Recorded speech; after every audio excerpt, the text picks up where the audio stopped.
standing outside of a daycare. So give them a break. They're going to get it all worked out. Everything's going to be hopping and popping.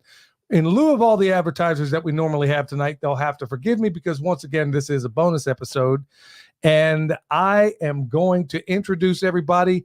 And then I'm as hungry as a runaway slave. I'm going to go downstairs and I'm going to eat this steak that's sitting down there getting cold as we speak. So with that said, we're going to bring everybody up. We got Lacie from the Fit Farmer. And of course, you know Mike as well. Everybody unmute yourselves, please. And Sophie. Yeah, Sophie on her end, and she's from Sprinkle with Soil, also is a recent author and has a balling cookbook that we got downstairs. Oh, and of course, the Homestead Honey, of course, the better half of Perma Pastures Farm right now. And folks, before we get kicking, remember, hit that thumbs up. Tell everybody that they're live right now because it helps the algorithm. So that said, I am going to kick it off to, well, we're getting a lot of feedback on your end, Lacie. So I'm going to ask you to mute yourself. Right now, we're just going to, Sophie, why don't you tell everybody a little bit about yourself, and Lacie and Michelle and everybody else is going to take it from here. I'll be in the background. Thanks so much, Billy. Happy to be here. Yeah, so you might have heard of me from the Nourishing Asian Kitchen cookbook that came out last December. And we are homesteading here in East Tennessee on 5 acres. We raise pretty much all of our protein from our dairy cattle to beef cattle, one goat left, flock of sheep, and poultry, chickens, ducks, and turkeys. And then we've got about a 1/4 acre garden. So we are trying to be as self-sufficient as possible. We moved here by way of California after growing up in the Bay Area and really only knowing how to live a very convenient city life. I grew up very traditionally, though. However, growing up with my parents who are immigrants from Vietnam, I had to eat nose to tail back then. It wasn't cool. And so in writing this cookbook, it was just supposed to be a fun family project, just to be a redemptive way to share all of mom's recipes for the children. It's been doing really well. And so the conversations around how to be self-sufficient, how do we stretch our budget, how do we, if we're going to be harvesting a chicken or buying a chicken from a small farmer, how do I make sure I use all of it? How do I improve the nutrient density of my food? So I can nerd out about that. And I know we're all going to be talking about how to be that thrifty, smart homesteader today. So more to come. But yeah, that's a quick little intro. Thank you for that, Sophie. Lacie, how about you introduce yourself? Tell us Hi. Well, I'm Lacie. Our big thing is we live in a yurt. We have for 10 years now, actually. So we've been on our homestead for 10 years. We lived in the city before, and we did not like being, really everybody on top of everybody. You went outside and your neighbor's dog is barking at you, or somebody's speeding down the road and you don't want your kids to run out in the road. So we bought a yurt off Craigslist actually and set it up on some family property, and we've been here for 10 years. And we started out market gardening, and now we have our dairy cow and goats, and we raise chickens and ducks. Actually, they butchered chickens and ducks today. So we're living the life right out here in North Carolina. How exciting. All right. We are here to talk about what the women are going to be talking about at Homesteaders United, which is our conference coming up in, I believe we're 71 days out. And just to give a little update, all of our early bird tickets have sold out. And about half of our camping spots have sold out. So if you would like to camp, make sure you get your tickets and get your camping spots reserved. All right. So a little bit, I'm just going to talk about the venue a little bit. It's this spot. It's a blueberry orchard. And it is in the mountains in Asheville. If you've never been to Asheville, North Carolina, it is a beautiful spot in the mountains. Like I said, you'll be camping in the blueberry orchard. This is where Billy and I go to pick blueberries every single year, which is how we met the owner. And it's a beautiful spot, and I know you're going to love it. So I'm going to throw it back to Sophie we're just going to introduce you to the topics that we're going to be talking about for our talk. Right. So we're going to be talking about how to be a smart homesteader. And when I mean smart, I mean thrifty smart, especially with today, we're all feeling the pinch of the rising food costs, inflation. I mean, these are the things that we talked about in 2020 with our friends in the Bay Area, California, and people thought we were nuts. They were telling us to slow down, calm down, don't worry, everything's going to come back to normal. And I just knew from my gut that things weren't going to be normal. And I don't think I want to go back to that normal after seeing all of our stores in the Bay Area shut down. So what we thought was going to be a really great topic tonight is to talk about how we can be a smart homesteader, from talking about all of the different ways that us ladies have shared about our resourcefulness, and we've gotten together so many times and we shared so many things that we're like, hey, have you thought about doing these? This is what I do. And so we thought, let's talk about that. Let's talk about growing and preserving our own food, from the kitchen to the garden. Let's talk about livestock and how do we use our livestock efficiently, even considering water and energy conservation and how important the community is. So we can kick off with a couple of things. That sounds great. Yeah. So let's talk about planning and resourcefulness. This is something that when Tim and I, as real estate agents, we always tell our clients, like, just because you have a little bit of money saved up for your land, don't forget to save up for the cost of starting a small farm and your homestead. Oftentimes people get really intimidated because once they finally get that piece of land, they just want to do everything at once. So I wanted to talk about, how when we first moved here, we started with a small project or two. In fact, I didn't share about it much, but for that first year that we were here, Tim was back in California, just wrapping things up, making sure that the farm we had to move our farm. We had a farm in California that we moved over here. So slowly but surely, I started with a square foot garden. I had 6 beds and slowly expanded from there. And it took us about, a year later to finally get to that 1/4 acre. But during that time, while I started foraging, started putting our elderberry plants, our daylilies, our elderberry. I'm sure you ladies, I've given you a tour. It's way too close to the house, but it's because that was the only plot of land we had at the time. But and then I tarped everything else. And after that first year, we now are able to grow so much more of our vegetables on the land. And with all the abundance we're able to share with our community. Well, and I think that's important, like, to start small, especially when it comes to animals. Like, I know people get very fear driven and think they got to go out and get everything all at once, but if you can learn, like, really learn one animal at a time and then slowly add, I think it kind of helps prevent that, where you've got so many animals and you're just feeling overwhelmed, that situation. I think it helps with that. But Lacie, what about you?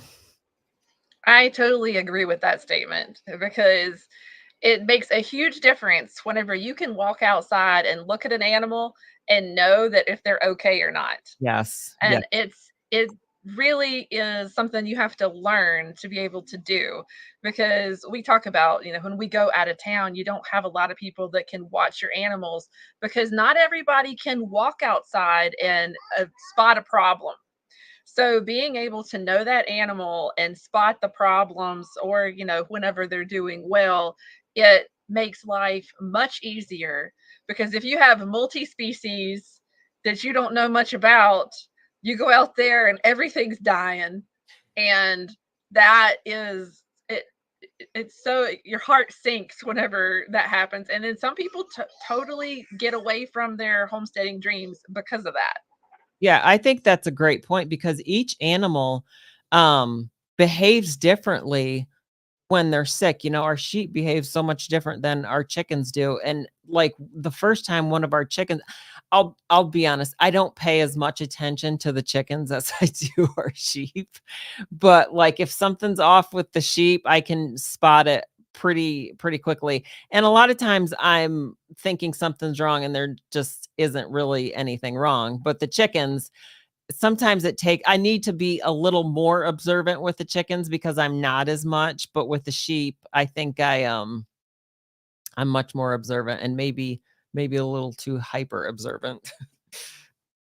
Yeah, I know, especially with sheep. What do they say? I've heard they're just waiting to die. They're just looking they're just looking for, yeah, exactly. Just looking for ways to die. I've heard the same thing about rabbits too. But we don't have rabbits. I've never raised them. So one of these days. Yeah, we haven't gotten there too. My grandfather had them whenever I was growing up. So I was raised around them, but I have personally never had any on our homestead. Okay. Which I've heard it's a good reason. Rabbits are excellent to grow just for the manure.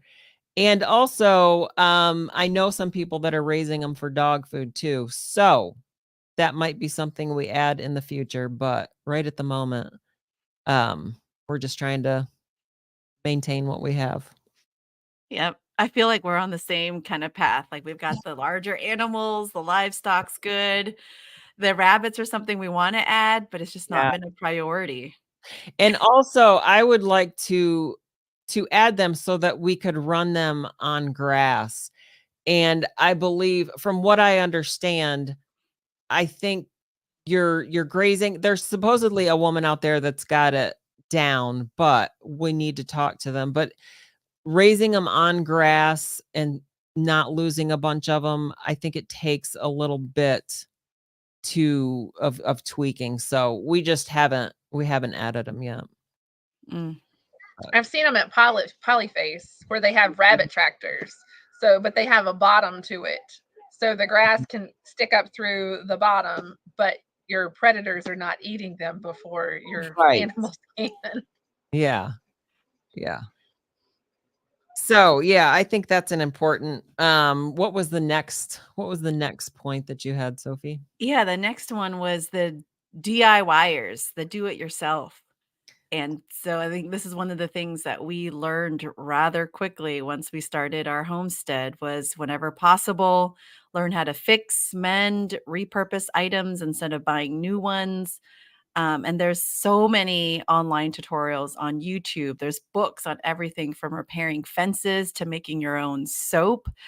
That I think that, one of the things that has been a really cool challenge for our homeschooling at home with the children is how do we repurpose things? Like if we're thrifting and there's a really nice pair of jeans and someone got rid of it because there's a little piece of thread that's missing off the side, let's flip it around and learn how to mend it and let's learn how to patch it up. And we are saving so much money and it's so much better for the environment too.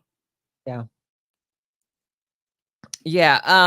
That was one thing. I mean, Billy has been in construction and so he knows how to build things. But one thing that I did with my VA money was go to welding school just to learn, not because I really was thrilled about the idea of going to welding school, but we built the sheep tractor. You're able to repair things that need to be repaired around the farm, get them back to a usable condition, especially with tools. I'm not sure what the tools lately seem to be, just in the last couple of years, I think since COVID, tools have been the quality has gone downhill. So if you can fix the ones you have, even William has rehandled some of the tools that we've had.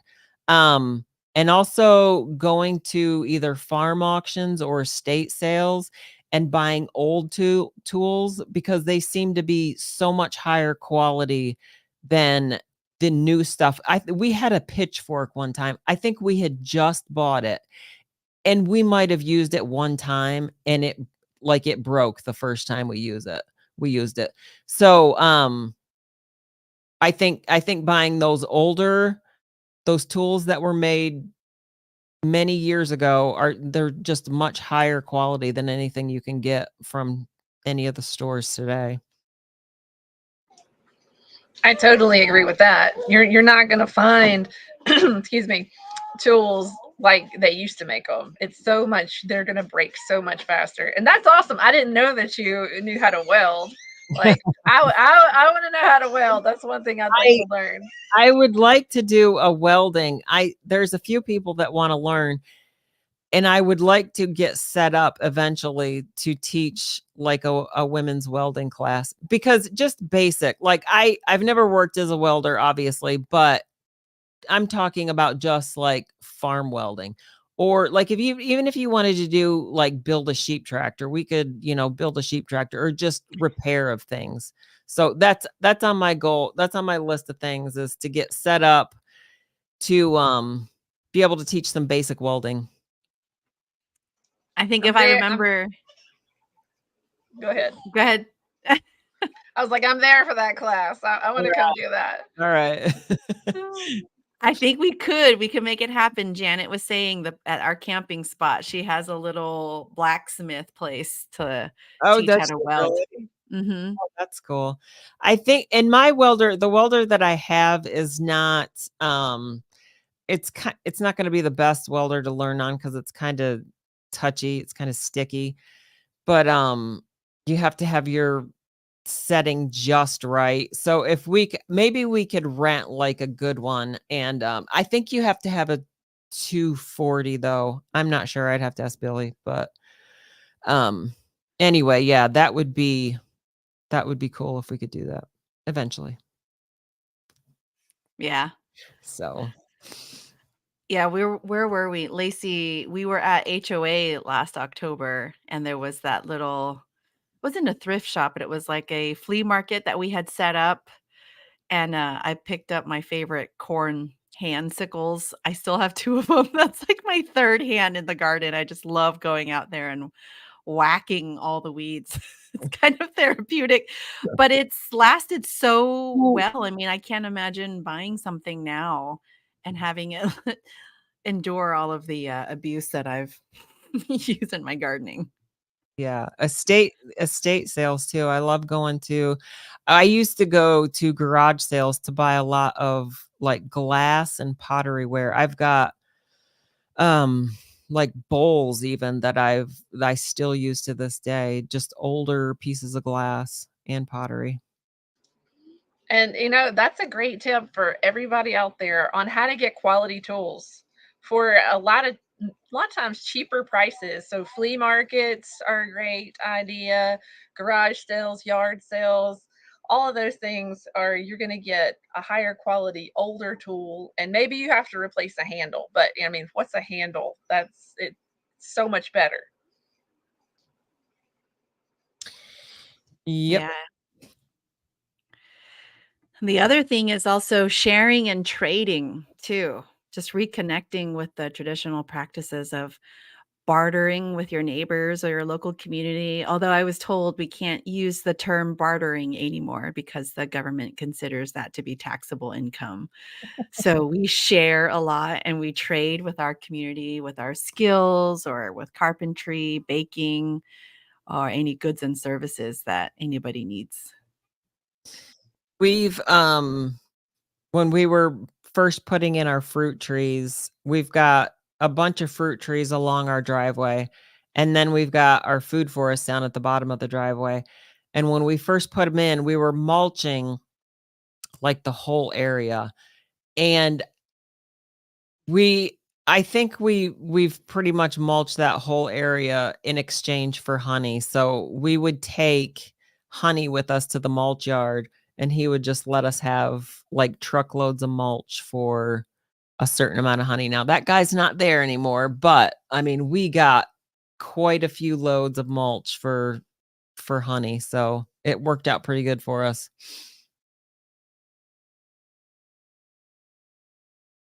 Yeah, I think that's one of the best things, because we've tried the chip drop and we can never it's been like 2 years and we still haven't gotten any of the chip drop services. But I've been known to flag a lot of the tree cutters down and get them to come. And yeah, we always gift them with things because they can go anywhere else, but Yeah, we I've want them to heard come here. I've heard they're kind of tricky to I see the trucks around, but yeah, I've heard. And also there's an area, some of our towns now. I know our college has a mulch where it's people can just drop off their wood, like their tree branches and whatever, and then they will run them through the mulcher, and you can go get that in your truck. It's just a community service. And there's also a place in another town where I think the trucks it's a city like space where the tree trucks can just dump, and then residents of that town can go pick up the mulch. So Our county does a compost at the landfill. So they compost a lot of the wood chips and everything. So you can go there and pay. It's not that much. It's like $15 or $20 to fill up the back of your truck, and you can do that. And then we also have the city. They come around and clean around all the power lines. And if you just tell them, if you see them on the side of the road and be like, "Hey, I live down here. Can you drop they're always looking for a place to do that. So those are all good ways to find you some wood chips super cheap. okay. Homesteading Twin said chip drop was a bust for me too. He ended up buying a semi-load. Wow, that is a lot from a local sawmill. And Homesteading Twins are going to be at the festival, and can't wait to see them. They've got some stories, let me tell you. All That's right. exciting. Okay, so yes, any other bartering or trade?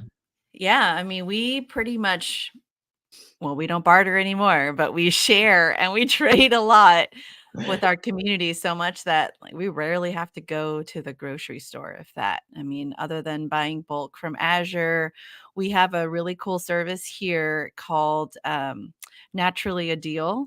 And so that is a bulk discount place that has a monthly or weekly, bi-weekly drop or so. And what's nice is, sometimes you can find some really nice organic fruit on there, 50 pounds of organic beets and sugar. But other than that, like our community here, we know the people. It could be from us sharing our real milk and our dairy products as well. So we know the people who value the same things that we do. And because of that, we always ask before we take any cash is just, what do you have on your farm? And what are some things that we can share? And so while I was traveling last week, we have a local woman here in town that mills her own organic wheat berries, and she makes her own long fermented sourdough. So even though I wasn't home to make sourdough, Tim was still able to get some in exchange for some of the Vietnamese yogurt that we make. Then that's the only yogurt that her husband can eat because he's got SIBO.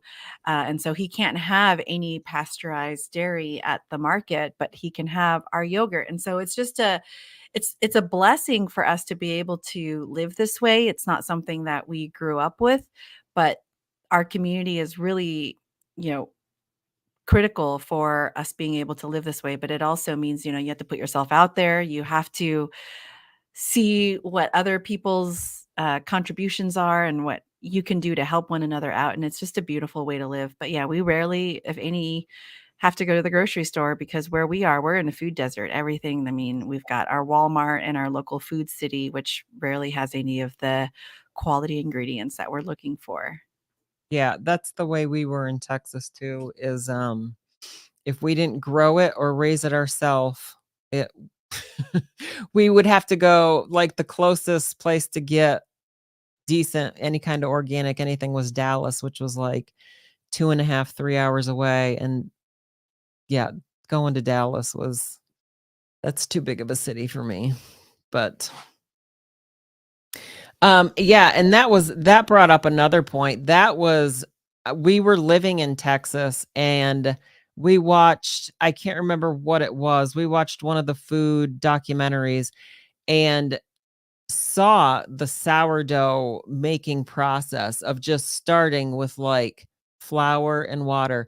And that started me on the sourdough journey of making my own, like first making your own starter and then learning how to do the long fermentation process. And it took me a few tries, but I finally found this woman on YouTube that showed me start to finish how to do it. So, I mean, there is just so much information. Knitting is also something else I've learned on YouTube.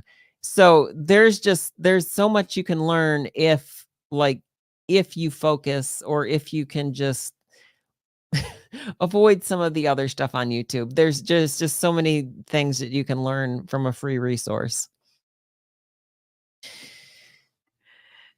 Yeah, and one of the things too, to that point, to your point, Michelle, is learning how to stretch the dollar in the kitchen.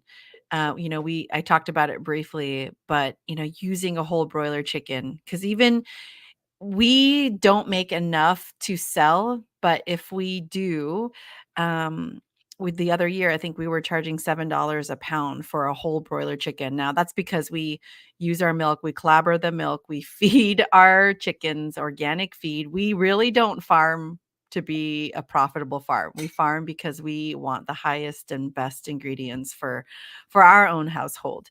But that being said, when you piece out or you buy pieced chicken out, it's or parted chicken, it's about $15 a pound. And so when you're buying your whole broiler chicken from a small farm, it's just better to buy economically, it's better to buy the whole broiler chicken, learn how to cook with the neck, the chicken feet, the chicken livers, right? And the chicken heart. Use everything, learn how to make bone broth and stretch it. I mean, I grew up eating this way where out of necessity. My parents and our family was pretty poor, so we had to make 4 meals out of a whole broiler chicken to feed all 4 of us back when I was little, and we still eat this way. And now we do it because it's the most economical way, it's the most nutrient dense way, it's how we focus on making nourishing meals for our family, and because we are now raising our animals, we do it because we want to honor the entire animal, whether it's a chicken to our cows, to our sheep, um, to our turkey. So it's just, learn those things, learn those skills. You can go on YouTube, you can follow somebody that you really respect and how they live and how they eat and how they farm. And yeah, and learn how to cook from scratch, even if it's just a simple meal, like, even if it's just, your peanut butter and jelly sandwich. Learn how to make peanut butter from scratch, learn how to make jam from scratch, learn how to make bread. Doesn't have to be sourdough, even if it's just a simple white bread. Learn how to make it from scratch, and then you can go from there. But yeah, we should that's the way forward is us really, you know, staying away from processed food, staying away from the grocery stores, and learning how to make it from scratch. Yeah, and I'll just say I started out, I didn't just start making sourdough. When we were growing up, we made pretty much everything from scratch. And so if we wanted something, we had to make it. And bread, I can't even tell you how many loaves of bread I made growing up. Because we didn't buy it from the grocery store. I grew up with my grandmother making sourdough bread, and I didn't do that. But as I got older, biscuits or anything like that, I would always make. But like when we lived in town, I started making our own hamburger buns, hot dog buns, pizza dough. There's this really great bread. It's not sourdough, but it was in like the New York Times, where it's like a no knead bread. It was really easy. I would start it at night, put it on top of the fridge in the morning, turn it out, let it rise, and then put it in your oven.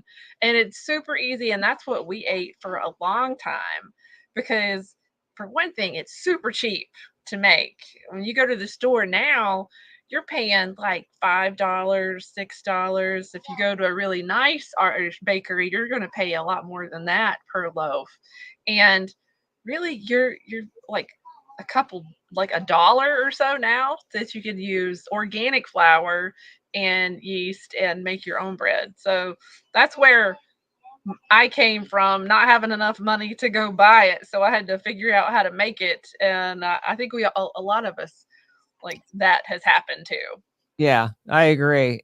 We had to make it because we certainly were gonna go buy it. But yeah, and brings me to another thing in the as far as making your own stuff. You can make your own medicine, and you can grow things, but you can also learn what is growing in your own backyard. I just tinctured some mullein just maybe a couple of weeks ago, and mullein is not something I've had to plant. It grows all over, and it's great. I have a friend who texted me, and she said she used, I think it was dried mullein in a tea, and she said it is excellent for cough. And I meant to tincture some mullein last fall, but I just never had the time to do it. But I finally made the time, went out, gathered a bunch of leaves and got them tinctured. But I mean, that's just another thing. Like, we live in the mountains, and there are so many things that grow in these mountains that if you just stop and learn what they are. Golden seal. We had to take golden seal because my mom growing up, we didn't go to the doctor very much. So we went to this chiropractor who would give us either herbs or homeopathic medicine. And golden seal was one of those things that we got. And it grows, like, if you can identify it, it grows around here. Ginseng, there's so many things that grow that you can use for medicine that you don't have to buy. Totally agree. And one thing that is almost, you're going to find it almost always, is plantain, and not the starchy fruit, but the weed. And it's good for so many things. Like, my kids have known probably since they were 3. I think I found Micah one time. He had been bit by an ant or something, and he's outside pounding it with a rock and rubbing it on there because he knew that it would take the sting away. And so, like, that's just easy things that to identify that you can use, I mean, right outside of your door. Yeah. Yeah, that is really, really exciting. Where we are, we're just really spoiled. I think we're in, the foothills of the Appalachian Mountains, where in California we didn't have access to all of the golden seal, the goldenrod, the self-heal. We had plantain and stinging nettle. So that was something that I do miss, not the plantain. I have lots of plantain, but the stinging nettle I don't have growing wild here. And I've tried transplanting some, but haven't had that much luck. But otherwise, I mean, everything just grows so nice and wild. And I haven't yet stumbled upon any ginseng yet, but that'll be something. That'll be the day. Yeah, I haven't either. And I don't know how much of it has already been harvested. I know you can I would like to do some wild crafted. I know it's not the same, but I might just have to go that route because I think the chances of finding it growing naturally are probably pretty slim. Mm-hmm. But yeah. And so on that point, one of the things about being the smart homesteader is growing and preserving our own food. Let's talk about seed saving. I love this. Like, I mean, the mustard greens that I have, they're now going to seed. The cilantro that I started early off with this year, I've all gone to seed. And I'm a lazy gardener. I'm just going to let it go and have free volunteers because these are the volunteers that came from last season. yeah, Well, sorry, go ahead. No, what are your thoughts on seed saving? Yes, I love the seed saving. I love the easy ones, the cucumbers and the squashes and the tomatoes and the peppers. The issue that I have is the ones, sometimes I get varieties too close because I want to plant all the varieties, and instead of giving them the space they need so that they're true, sometimes I plant them just a little too close, and then I get a combination of things. But yeah. And it's fun to gather the seeds at the end of the year. If you don't have different varieties planted, like we had, was it Swiss chard? Man, it produces a lot of seeds, and we just go out there with a brown paper bag and break it off and throw it in there and shake it up, and that's about it. Or radishes are another thing that I don't know if you know this, but you can actually eat the seed pods too. Whenever they're tender, you can saute them and all. But they're really easy to harvest those seeds and all too. So we try to do seed saving, but like you, Michelle, I like to plant different varieties, and then then they cross and it's not a true one. So Yeah, I have trouble with that. I think I crossed, what was it, Tromboncinos with, I think I planted them too close to my Tahitian melons. And yeah, I was like, this is not, I gotta like start from the beginning again, because they're two, now I can't tell the difference between them. Well, what about like some food preservation techniques too? That's something really important to learn, like canning, drying, fermenting to extend the shelf life of your harvest. And again, learning all of this reduces our reliance on grocery stores and, having an idea of like what we're using every year, and adjusting what we're growing that next year based off of like how many tomato sauces or how many cucumbers and pickles that we ate this last year just helps us. I mean, I'm getting better and better at it in terms of like predicting, okay, we actually went through quite a bit of bread and butter pickles. Didn't realize that was something we really liked. But yeah, I mean, fermentation is my number one go-to. I've grew up with it, but I also love it as a way to preserve our food naturally and increase the probiotics. So kimchi is one of my favorite things to make, and sauerkraut.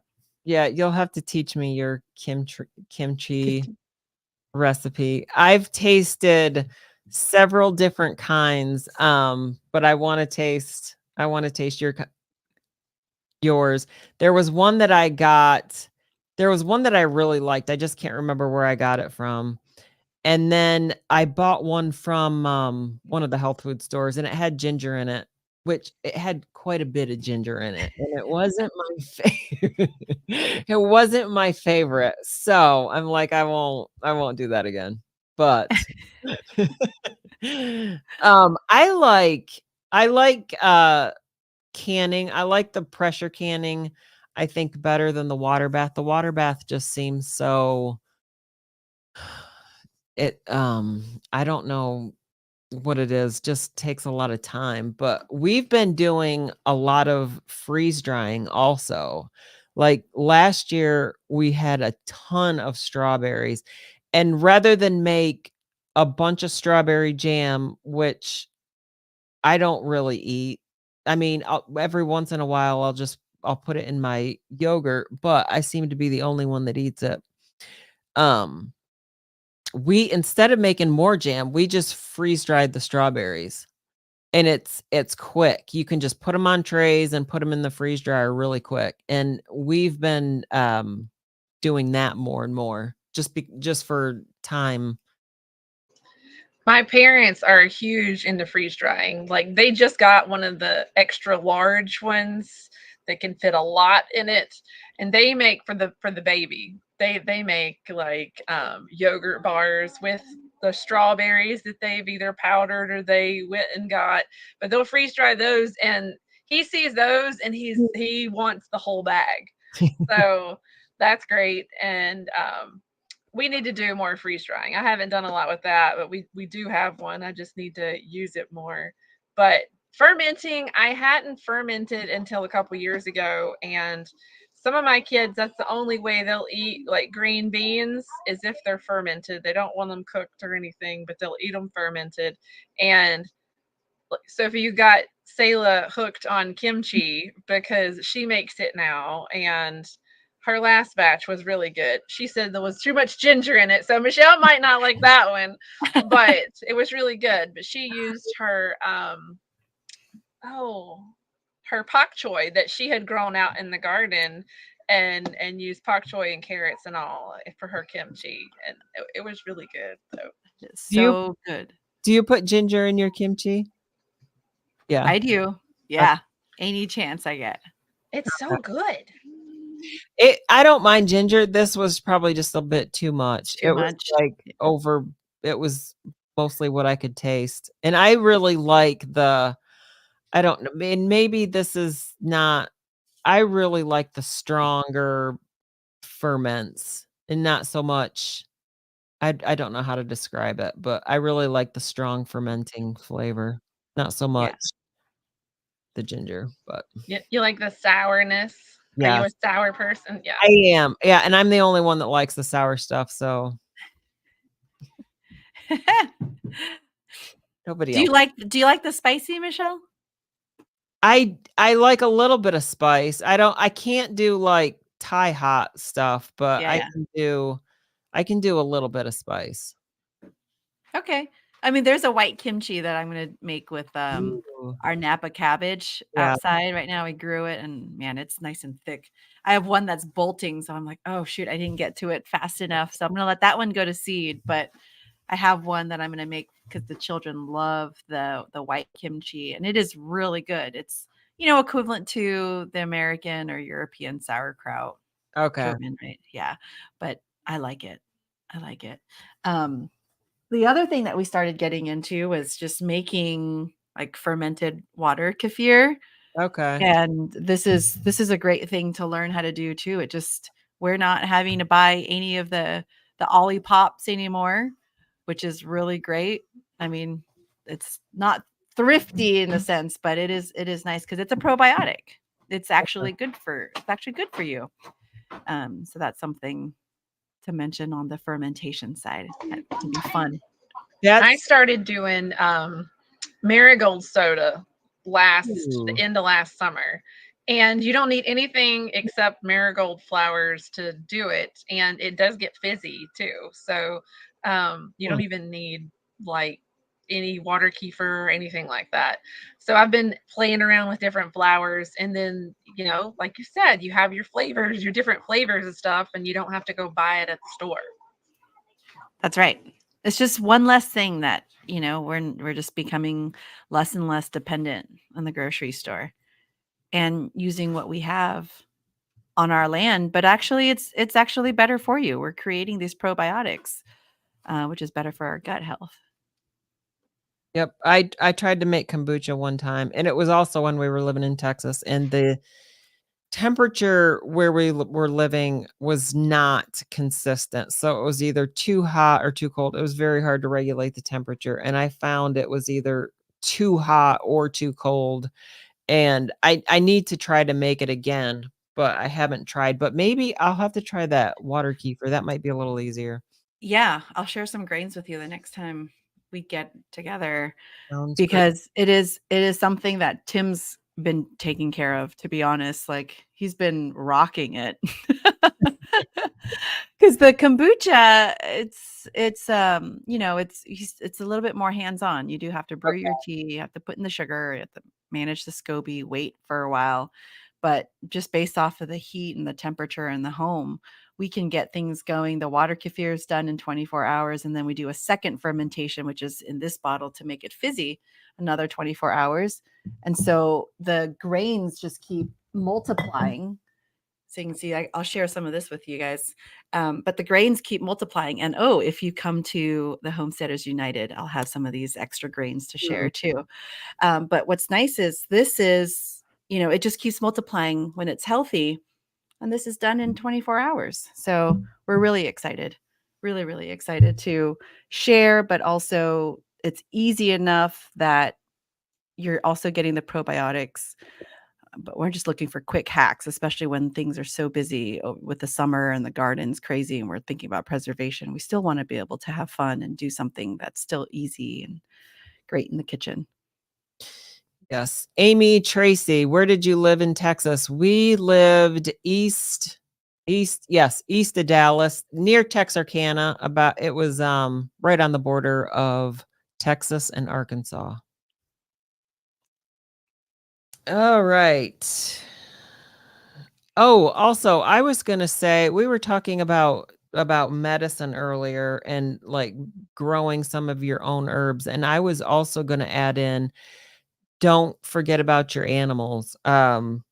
We grow comfrey, of course, for it's high in protein. It brings up a lot of minerals from the soil. I also make the comfrey salve with it.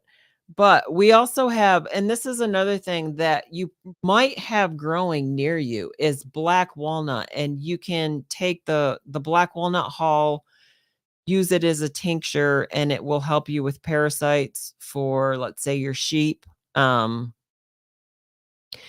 can also, we've got some wormwood out there growing. You can use wormwood for that also treats parasites in sheep. Garlic, a whole bunch of stuff that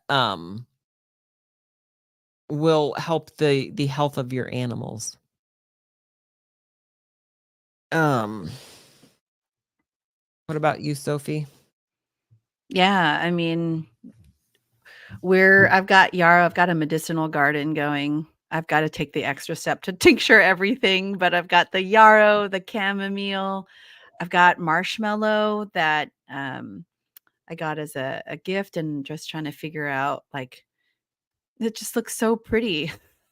That's my problem. I've got wormwood back there, mugwort, so it's all growing. I just have to now take the next step and learn how to tincture everything. Yeah. And I think that's the hard part, is actually finding the time to process it in a way that can be used which is why for comfrey, it's like, I just went out there and fed the sheep a bunch of comfrey. I can just go pick it and throw it out to them. And also, there was a comment, or there was a question that I wanted to address on, I think it was your post, Lacie, on how to reduce your costs for feed. And one of the feed for your animals, and one of the ways we do that is comfrey is one thing you can grow, and you just buy it one time and you can propagate it.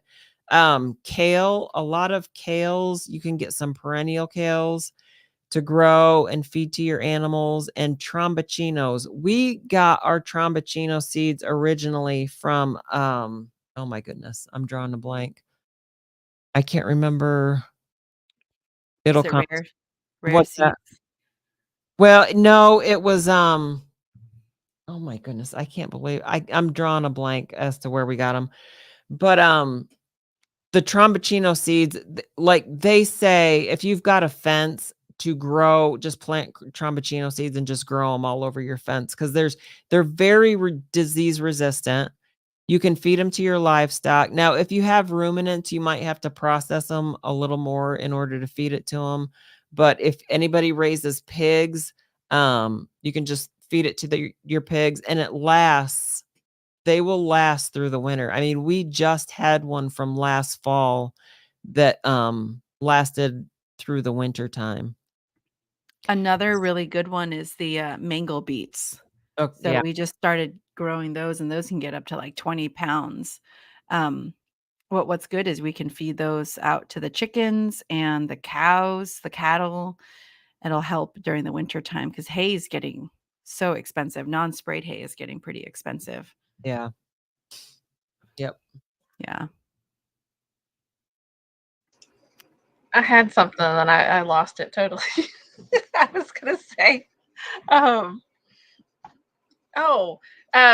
so one way that you can feed your animals in the fall is, one of our friends has a relationship with like the people that sell all the pumpkins in the fall. And right after, Halloween, they throw all these pumpkins away. So he has developed a relationship. So he just goes and fills up truckloads of pumpkins that they're going to throw away anyway. And he brings it back and feeds it to his livestock. So if you know of anybody or any place that does that, they may just want to throw stuff out, and you'll be actually be helping them by taking it off. So that's one way to reduce cost in the fall. And pumpkin seeds are supposed to help with parasites also. Yeah, they're great for deworming. Yeah. And there's another reason to come to our festival is because we have a ton of apple orchards around here, and apples will be producing that time of year. But we've gone to some of these apple orchards, and a lot of the apples that have fallen on the ground, Billy's talked to them, and they'll let you just pick them up. And we fed them to our pigs that we had at the time. We have some donkeys next door that I feed in the wintertime too, because nobody lives over there. So I try to take care of them, and we fed them to them. So they won't let you just go over there and pick them for human consumption. But if you tell them you're going to feed them to your animals, they have less of a problem with it. Yeah.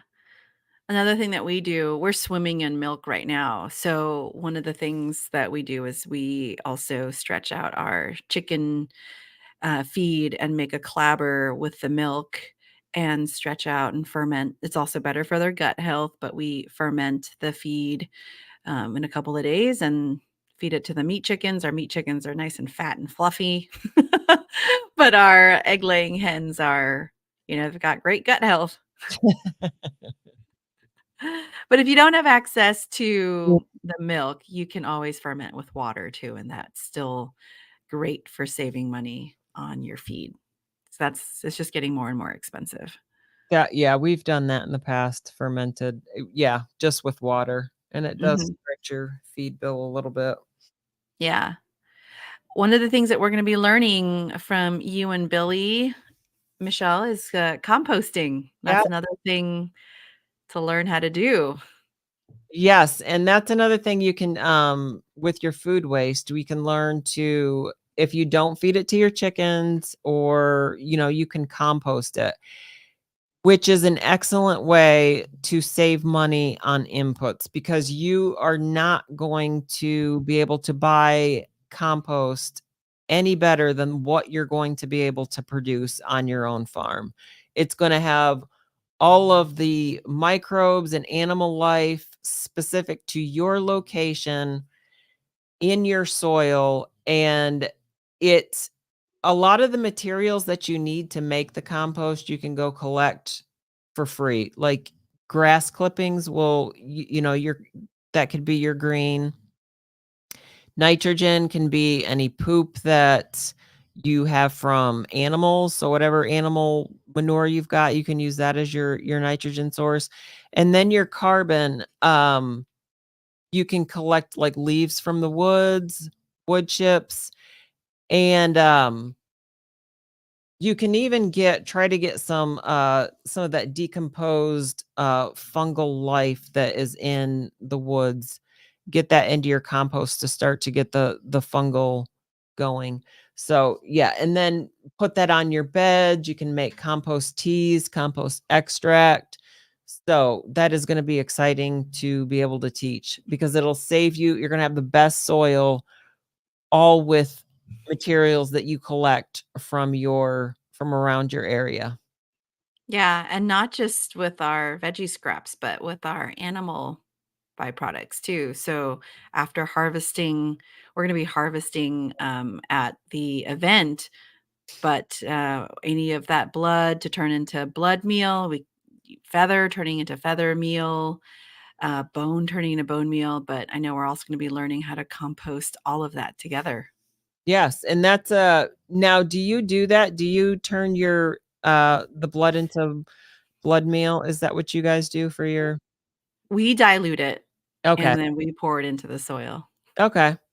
So yeah, there's more than one way to do it, and it's just whatever fits your situation, whatever you have time to do.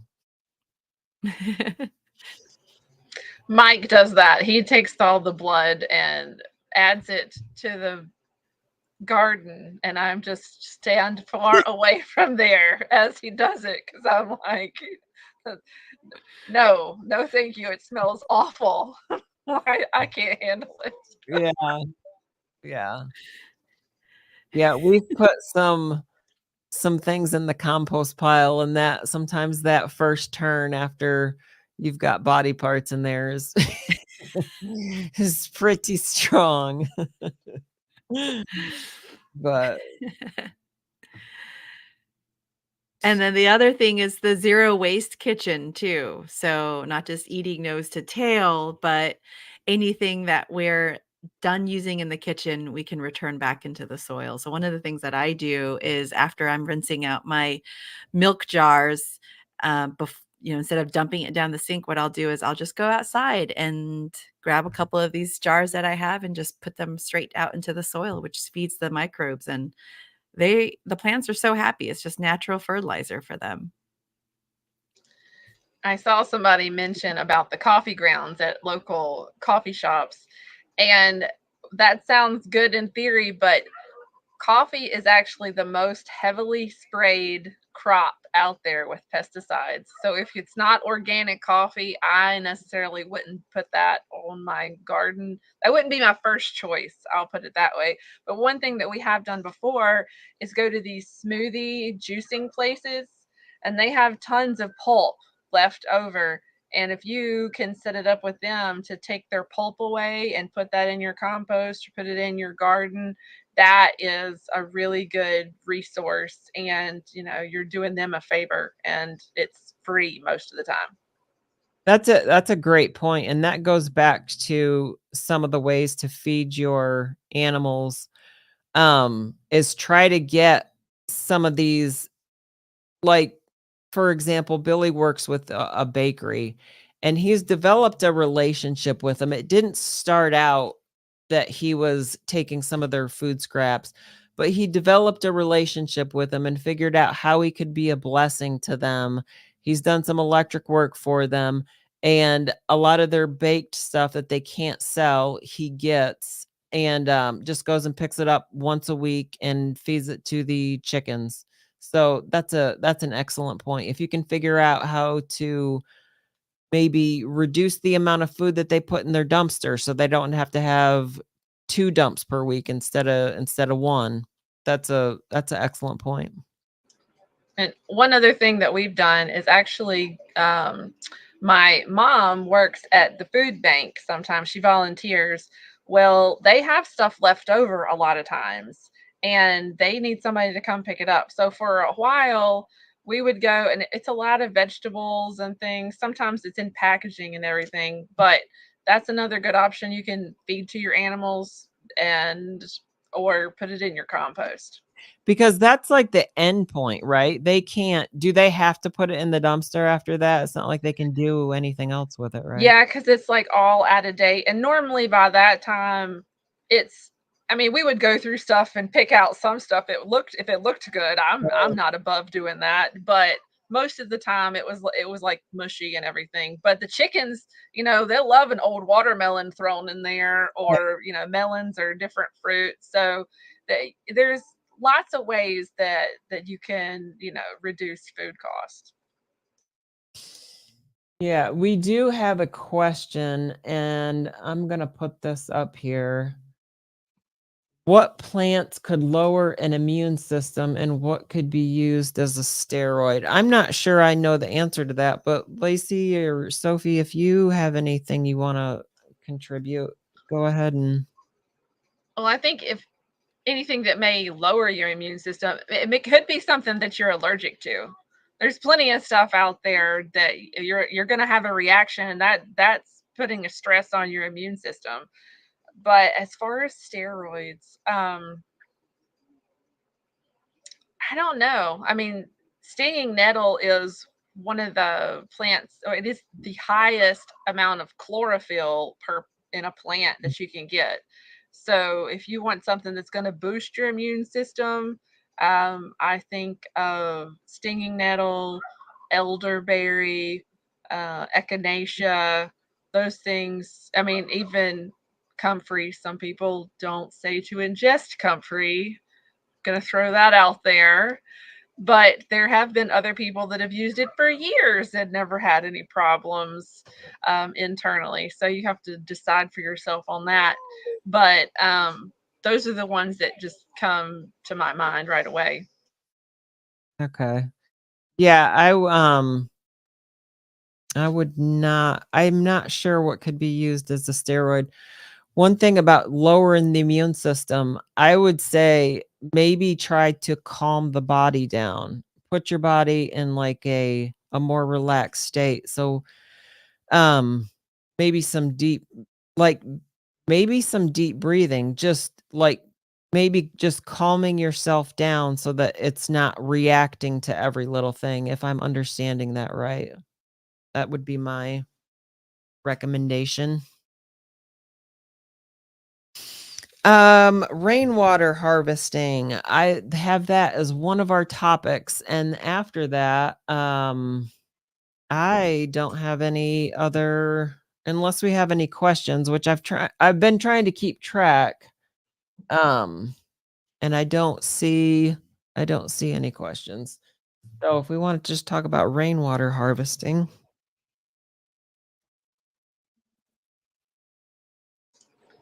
We used to do it when we lived in the city. I mean, that's how we watered all of our plants around our yard. Right now, we don't really have a way for catchment at the moment, but we do have a pond, so I guess that you could consider that rainwater catchment. Um, but when we lived in town, that's what we had. We had, the 50-gallon barrels hooked up to our gutter system with a spout on it, and we watered all of our stuff, all of our gardens, just from rainwater.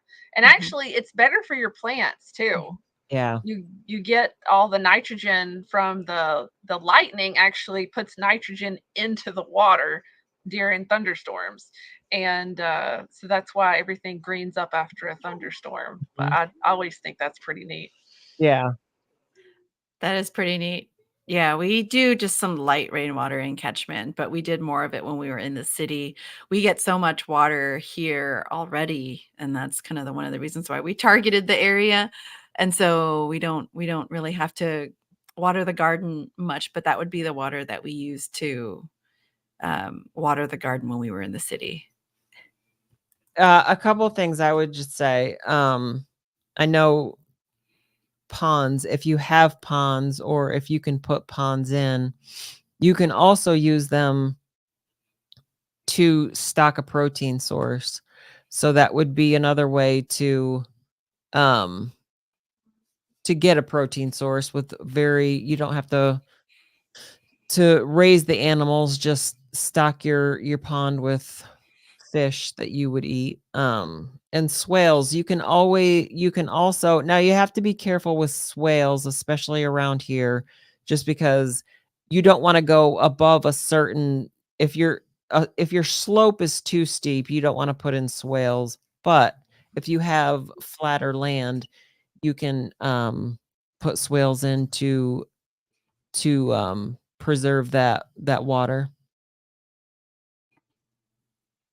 Yeah, and for the event, we actually have a guest speaker coming, Eric, who's going to be teaching us all about rain catchment systems. And I think he's from Carolina Homestead and Survival Planning.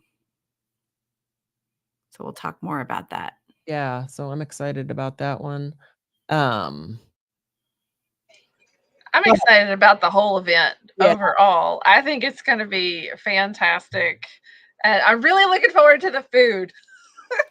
I'm such a food person. I know y'all are too, but I'm excited because we get to sit around and hang out and talk, and like that's what all this is about. Yes, yep. I'm excited for the s'mores at the campfire. That's what. That's right. All the clean s'mores. Clean marshmallows. That's what Tim's talking about. So now I'm ready. And well, I see Danny was asking like what other topics are going to be covered at the event, and we're going to have a talk similar to this, a little more organized and giving you step-by-step kind of instructions on how you can, save on the homestead and do stuff yourself and be, smarter with your money on the homestead. But also there's beekeeping classes for the kids. There's knife sharpening. You can learn how to sharpen your own knives. There's a butchering class where we're doing sheep and chickens and ducks. Mhm. So if you don't know how to do any of that, then that is big things that we're covering. And am I missing it? I think I'm missing a few Yeah. things. What else are we having? We've got some soap making basics. Did you say honeybees already? Beekeeping, we've got beekeeping 101 and 201. We're We also doing a foraging class, so I'm Mhm. excited for that one too. I'm really excited for that one. She is one of my good friends, Alicia Warnikov, and she studied with the Cherokees' grandmothers, so she knows a lot of the really hard to find and the medicine in the area here. There's thermophilic composting that we're going to be learning about as well, and preparing a family apothecary. There's going to be on Saturday is going to be a special event on Saturday with Mike. Yeah, he's gonna have a little talk. I don't know exactly what Ollie's talking about, but we're gonna have a talk, and we're gonna have worship music. Your girls are gonna sing for us, so we can all have a good time and fellowship with one another, because that's what it's all about. Yeah, I'm really excited. The food as well is going to be great. We do have Chef Blair, who is a renowned chef, and he's bringing a whole team to be making dinner for us every meal, which is going to be great because it's not even farm to table. It's going to be right there, farm to farm. We're going to be eating right there and fellowshipping with one another. But yeah, this is going to be great. All right. Well, we've been we've reached over an hour actually. So we've got, I think I pinned the website up at the top, but yep, then Sophie just nope, I'm did the wrong one. Sorry about that. Homesteaders United is where you can go and get your tickets. We look forward to seeing everybody out there. Sophie, Lacie, do you guys have any other things you want to say before we wrap up? I just want to say I'm looking forward to it. I'm looking forward to meeting everybody that's going to come join us. And we want you to come join us. We want to hang out and have a good time and build the community and fellowship. So make sure you get your tickets now. That's right. I'm really excited to meet everybody. Really excited to learn from everyone here and all of the guests, but also learn from our attendees too. That's one of the reasons why, as we're all speakers at events, one of the things is like we want to learn. There's so much to learn from other people. And at other conferences, we don't always have that opportunity that we would have here at an event like this where we can all come together in a casual setting and get to know one another. So I'm really excited for that. Get your tickets because we've already sold out of the early bird tickets. The tent sites we're down to like half. Right. And then if you're looking to stay at a local hotel, we've got lodging with discount codes, but I think those are limited as well just because it is over Labor Day weekend. And so if you don't have any Labor Day plans, it'd be great to plan to come out and hang out with all of us in a rare event like this where we can all come together and learn. Yep. Tim has worked out a deal at the Holiday Inn and also at Wingate by Wyndham. He's got 20 rooms at the Holiday Inn and he's got 12 rooms at Wingate. So all the details are at the website. Thank you all for coming and hanging out with us tonight. It's been a joy. And until next time, we will see you later.